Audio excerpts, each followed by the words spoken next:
ইসলামের এই সমস্ত যত বিষয় আছে এগুলো ভাওতাবাজি। এগুলো কি বাজি? ভাওতাবাজি। বলবেন হুজুর কেমনে?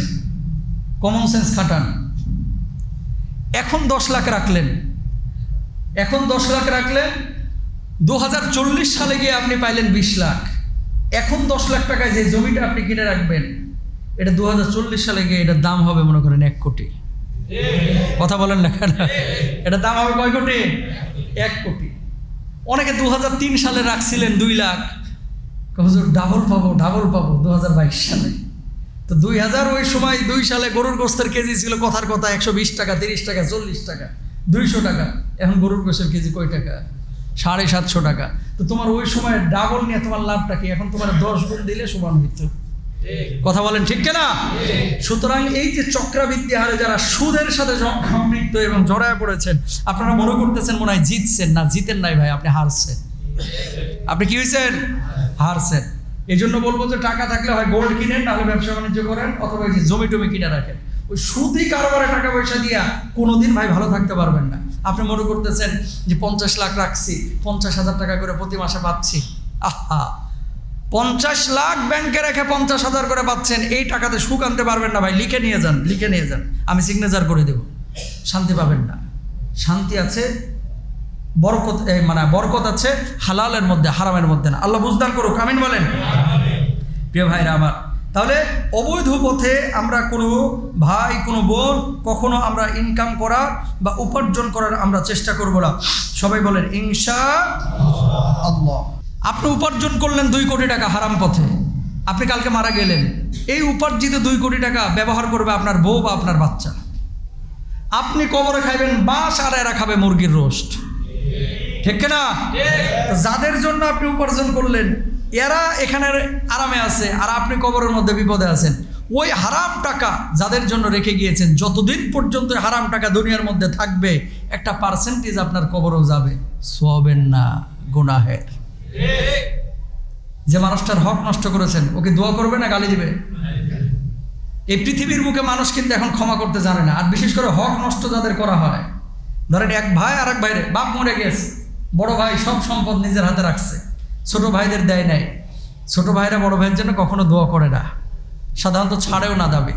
বড় ভাই বুঝ দিয়ে সম্পদ আটকায় কুক্ষিগত করে রেখে দিয়েছে, কখনো ছোট ভাইদেরকে ডাকে নাই, সম্পদ বুঝে দেয় নাই।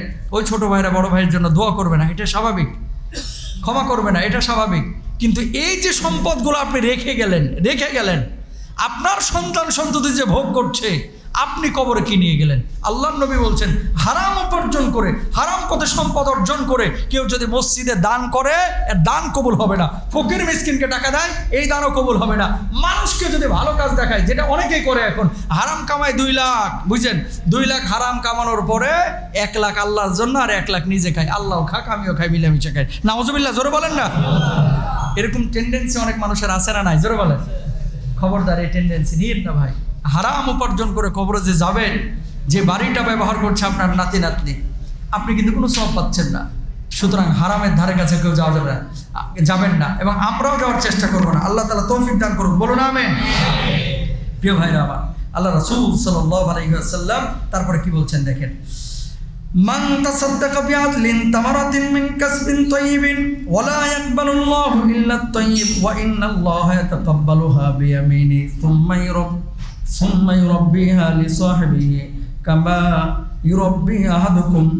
আল্লাহ রাসূল সাল্লাল্লাহু আলাইহি ওয়াসাল্লাম বলছেন, আল্লাহ পাক কেবল পবিত্র বস্তু কবুল করেন যে ব্যক্তি হালাল উপার্জন থেকে 1 মুষ্টি খেজুর দান করে, আল্লাহ তাআলা তার নিজ হাতে গ্রহণ করেন, অতঃপর ওই ব্যক্তির জন্য প্রতিপালন করেন যেমন তোমাদের কেউ উটের বাচ্চা প্রতিপালন করে। বৃদ্ধি পেতে পেতে এক সময় ওই সামান্য খেজুর মুষ্টি পাহাড় সম হয়ে যায়। বলুন সুবহানাল্লাহ। হাত্তা তাকুনা মিসলাল জাবাল। 1 মুষ্টি চাল, 1 মুষ্টি খেজুর হালাল পথে উপার্জন করেছেন, এটা যদি আল্লাহর রাস্তায় দেন, আল্লাহর নবী বলছে যেমন ছোট একটা উটের বাচ্চা বড় হতে হতে হতে হতে এত বড় হয়েছে যে কোরবানির সময় এখন উটটার দাম, ওই বাচ্চা উটটা এখন বড় হয়েছে, এই উটের দাম এখন 4 লাখ। কয় লাখ? 4 লাখ। বাচ্চাকালে কি 4 লাখ ছিল? ছিল না। তার মানে কি হয়ে গেছে? এখন বড় হয়ে গেছে। আল্লাহর নবী বলছে তুমি যে এক মুষ্টি খেজুর অথবা এক মুষ্টি সাদাকা আল্লাহর রাস্তায় তুমি করছো, এটা বাড়তে বাড়তে আল্লাহর রব্বুল আলামিনের পথে যখন খরচ করবা এটা কখনো কমবে না, বাড়তে বাড়তে বাড়তে বাড়তে বাড়তে বাড়তে এক সময় এটা একেবারে পাহাড়ের মতো স্তূপ হয়ে যাবে। বলুন সুবহানাল্লাহ। ব্যাংকে টাকা রাখলে ডিপোজিট করলে বাড়ে, 30 বছর পরে 20 লাখ দিবে। শোনেন,